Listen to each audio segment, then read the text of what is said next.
शराब घोटाला। भारतीय जनता पार्टी ने पिछले 4 साल से इस शब्द का भारतीय राजनीति में खूब इस्तेमाल किया। आज उसमें जो आदेश आया उस पर भी चर्चा करेंगे।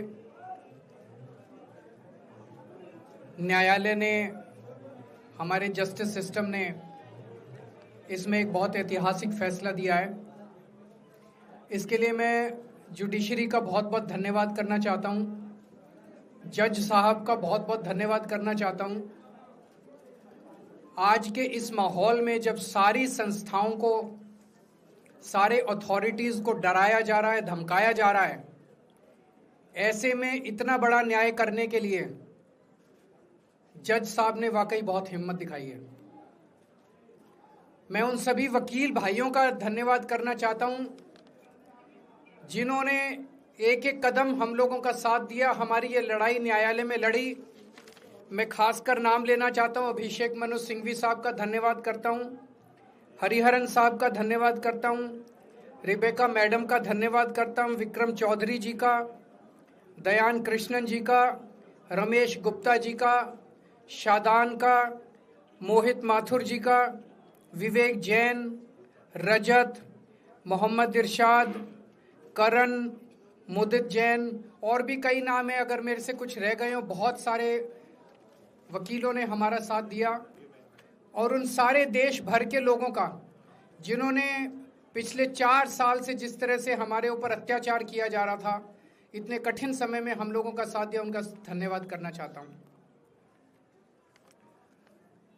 आप जान रहे हैं कि किस तरह से पिछले 4 साल से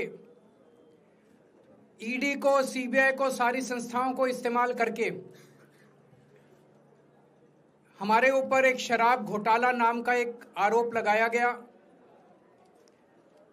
सीबीआई ने, ईडी ने उसमें चार्जशीट फाइल की।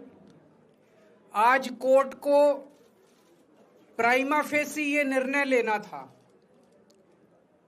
कि क्या सबूत और गवाहों के बयानों के आधार पे सफिशिएंट मटेरियल है कि इसमें मुकदमा चलाया जाए। अभी मुकदमा चला नहीं था। कोर्ट को यह निर्णय लेना था कि क्या मुकदमा चलाने लायक सफिशिएंट मटेरियल है, और कोर्ट ने लगभग 600 पेज के आदेश में सारे सबूतों और सारे गवाहों को मद्देनजर रखते हुए ये कहा है कि इतना भी सबूत नहीं है, इतने भी गवाहों के बयान नहीं है, एक निक्का सा भी सबूत नहीं है कि इसमें मुकदमा तक चलाया जा सके। अगर मुकदमा चलाया जाता, 15-20 साल मुकदमा चलता, उसमें बहुत सारे गवाह बुलाए जाते, सबूत रखे जाते, उसके बाद होता, वो तो अलग बात है। कोर्ट का ये कहना है कि इतना टुच्चा केस है, इतना फर्जी केस है, इतना बेकार केस है, इतना गलत केस है। ये मैं नहीं कह रहा, ये भाषा है। आप कोर्ट का ऑर्डर पढ़िए। ये ऑर्डर जो है ये ऐतिहासिक ऑर्डर है। कोर्ट ने कहा है कि इतना फर्जी केस है, इतना फर्जी केस है, एक भी सबूत नहीं है, एक भी गवाह नहीं है कि इसमें मुकदमा भी नहीं चलाया जा सकता। ये पूरा षड्यंत्र किसने रचा, क्यों रचा? ये पूरा षड्यंत्र 2 लोगों ने मिलकर रचा, नरेंद्र मोदी जी और अमित शाह जी। और आज उन दोनों को पूरे देश से माफी मांगनी चाहिए। उन दोनों ने मिलकर षड्यंत्र रचा कि आम आदमी पार्टी को खत्म किया जाए, आम आदमी पार्टी को बर्बाद किया जाए, और उस षड्यंत्र के तहत आजाद भारत का सबसे बड़ा और सबसे घिनौना षड्यंत्र रचा उन लोगों ने। वो देख रहे थे कि दिल्ली में वो हमें नहीं हरा सकते। वो देख रहे थे कि दिल्ली की जनता हमारे कामों से बहुत खुश है। वो देख रहे थे दिल्ली में कामों की राजनीति के आधार पे वो कहीं खड़े नहीं होते, तो उन्होंने एक षड्यंत्र रचा। जनता जानती है कि केजरीवाल ईमानदार, उन्होंने कहा केजरीवाल की ईमानदारी पे चोट करो। जनता जानती है कि आम आदमी पार्टी ईमानदारी, उन्होंने कहा आम आदमी पार्टी की ईमानदारी पे चोट करो। उन्होंने आम आदमी पार्टी को खत्म करने के लिए षड्यंत्र रचा और बोले केजरीवाल बेईमान है, केजरीवाल बेईमान है, केजरीवाल बेईमान है, केजरीवाल ने शराब घोटाला किया, केजरीवाल पैसे खा गया, केजरीवाल ने 100 करोड़ रुपए खा लिए। मैंने जिंदगी में केवल ईमानदारी कमाई है। मैंने जिंदगी में केवल इज्जत कमाई है, एक नया पैसा नहीं कमाया मैंने अपनी जिंदगी में। इन लोगों की तरह नहीं हूं मैं। मैंने जिंदगी में एक नया पैसा नहीं कमाया, केवल ईमानदारी कमाई है। और ये उस ईमानदारी के ऊपर चोट करना चाहते थे, उसके लिए इन्होंने षड्यंत्र रचा था।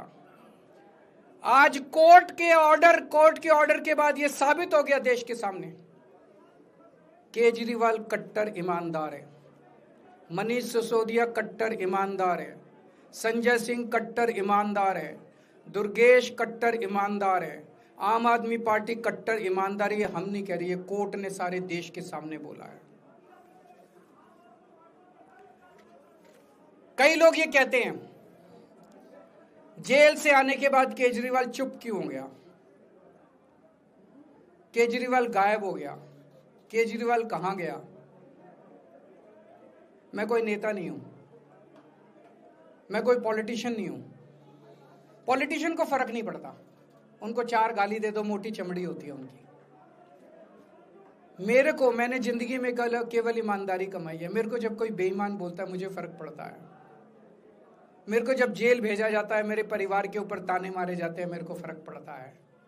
केजरीवाल को फर्क पड़ता है। इसलिए मैंने तय किया था कि जब सारे देश के सामने मैं निर्दोष साबित हो जाऊंगा तब तक मैं चुप रहूंगा। आज मेरे दिल से बहुत बड़ा बोझ उतर गया। मैं मोदी जी को कहना चाहता हूं, मोदी जी आपने हमारे ऊपर इतने केस कर लिए, आपने ईडी छोड़ दी, आपने सीबीआई छोड़ दी, आपने पुलिस छोड़ दी, आपने इनकम टैक्स छोड़ दिया हमारे पीछे, आपने जेल भेज दिया हमारे 5 सबसे बड़े नेताओं को। आम आदमी पर एक समय ऐसा था जब आम आदमी पार्टी के सबसे टॉप के 5 नेता जेल में थे एक साथ। उसके बाद भी केजरीवाल का कुछ नहीं बिगाड़ सके। अब तो एक ही तरीका बचा है मोदी जी केजरीवाल से निपटने का, केजरीवाल का कत्ल करवाना पड़ेगा, केजरीवाल की हत्या करवानी पड़ेगी। उसके अलावा अब केजरीवाल आपसे संभलने वाला नहीं है। अब आपके बस का नहीं है केजरीवाल, आपने सब कुछ करके देख लिया, अब केजरीवाल का कत्ल ही करवाना पड़ेगा।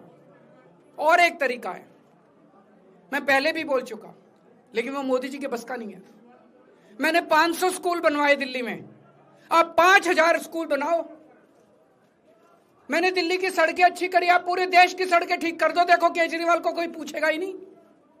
केजरीवाल ने 200 मोहल्ला क्लिनिक बनाए, आप 20,000 मोहल्ला क्लिनिक बनाओ। आप तो देश के प्रधानमंत्री हो, अरे अच्छे काम करो ना। वो नहीं होता मोदी जी से, वो मोदी जी से नहीं होता। मैं उनको कहना चाहता हूं, प्रधानमंत्री जी, केवल सत्ता की जो प्रधानमंत्री मोदी जी की और अमित शाह जी की सत्ता की हवस है, ये उसका नतीजा है जो ये षड्यंत्र रचा गया। और इस षड्यंत्र का मैं बहुत छोटा हूं, हमारे परिवार ने बहुत भुगत भोगी है। मैं जेल गया, मेरी मां बीमार रहती है बहुत ज्यादा, उसको अस्पताल में एडमिट कराना पड़ा, बहुत रोई मेरी मां, बहुत रोई। इनकी पत्नी मनीष सिसोदिया जी की पत्नी, उनको मल्टीपल स्क्लेरोसिस डिजीज है, सब लोग जानते हैं। जब सुप्रीम कोर्ट में केस चल रहा था, संजीव खन्ना जी ने कहा कि बहुत गंदी बीमारी है, उनके नीचे का पूरा पोर्शन काम नहीं करता और धीरे धीरे बीमारी बढ़ती जा रही है।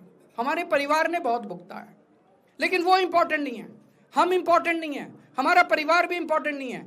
लेकिन मोदी जी और अमित शाह जी के षड्यंत्र का खामियाजा जो दिल्ली भुगत रही है, दिल्ली के 3 करोड़ लोग भुगत रहे हैं, उसकी भरपाई कौन करेगा?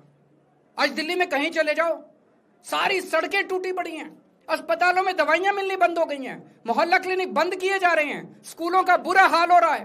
पूरे दिल्ली में पोल्यूशन इतना ज्यादा कभी दिल्ली की जनता ने नहीं देखा था। यमुना का बहुत बुरा हाल हो गया है। एक चीज बता जो तो दिल्ली में इन्होंने ठीक करी हो, पूरी दिल्ली का बेड़ा गर्क कर दिया। सबसे बड़ा खामियाजा मोदी जी और अमित शाह जी की सत्ता की हवस, उसका सबसे बड़ा खामियाजा दिल्ली के 3 करोड़ लोगों ने भुगता है। दिल्ली के लोगों से जाके पूछो।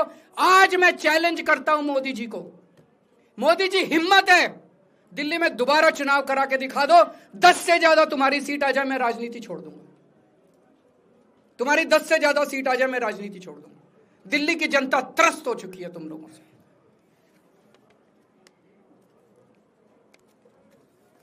मैं मोदी जी को कहना चाहता हूं, अगर आपने सत्ता हासिल करनी है, कुछ पॉजिटिव काम करके सत्ता हासिल करो। आज देश के सामने इतनी बड़ी बड़ी समस्याएं हैं।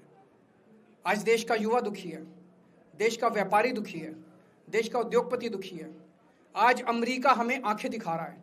मोदी जी की हिम्मत नहीं है जो ट्रंप के खिलाफ एक शब्द बोल दें। ट्रंप के खिलाफ रोज ट्रंप गालियां देता है मोदी जी को, रोज ट्रंप गालियां देता है भारत को, रोज ट्रंप गालियां देता है हमारे देश को। मोदी जी के हमारा प्रधानमंत्री भीगी बिल्ली बना हुआ है।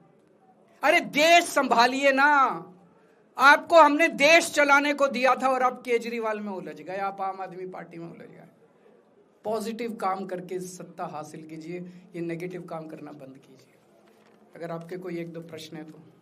क्या आपको उम्मीद है कि अब ईडी के मामले को भी? ईडी मामला खत्म हो गया। सीबीआई के मामले के बेस पे ईडी था, वो अब फॉर्मेलिटी बची है। हम अगले हफ्ते एप्लीकेशन डालेंगे, ईडी का मामला खत्म हो जाएगा। कांग्रेस कह रही है कि ये बीजेपी ने जो है कांग्रेस को नुकसान पहुंचाने के लिए आपको जो है राहत दिलवा दी है। मैं आपसे पूछना चाहता हूं, केजरीवाल जेल गया, रॉबर्ट वाड्रा जेल गया, संजय सिंह जेल गया, क्या राहुल गांधी जेल गया, मनीष सिसोदिया जेल गया, सोनिया गांधी जी जेल गई? किस मुंह से बात करते हैं? शर्म नहीं आती कांग्रेसियों को? ले जाए, वो तो ले जाए, उनका हक है। सुप्रीम कोर्ट भी जाएंगे, हाई कोर्ट भी जाएंगे। जैसे निचली कोर्ट में न्याय हुआ, ऐसे ऊपरी कोर्ट में भी न्याय हुआ। जब कोई सबूत है ही नहीं, जब कोई गवाह है ही नहीं, तो ऊपर के कोर्ट में भी कहां से लाएंगे सबूत, कहां से लाएंगे गवाह? आज कोई छोटा मोटा उन्होंने डिस्चार्ज कर दिया है हमें, उन्होंने कहा है कोई आरोप ही नहीं बनता। इसके अलावा जो इन्वेस्टिगेटिंग ऑफिसर है, इन्वेस्टिगेटिंग ऑफिसर सीबीआई के ऊपर उन्होंने, कोर्ट ने टिप्पणी की है कि सीबीआई अपने दोषी अधिकारियों के खिलाफ डिसिप्लिनरी एक्शन, कभी ऐसा ऑर्डर देखा है? इसका मतलब कितना फर्जी मुकदमा था कि सीबीआई के अफसरों के खिलाफ डिसिप्लिनरी एक्शन लिया जाएगा।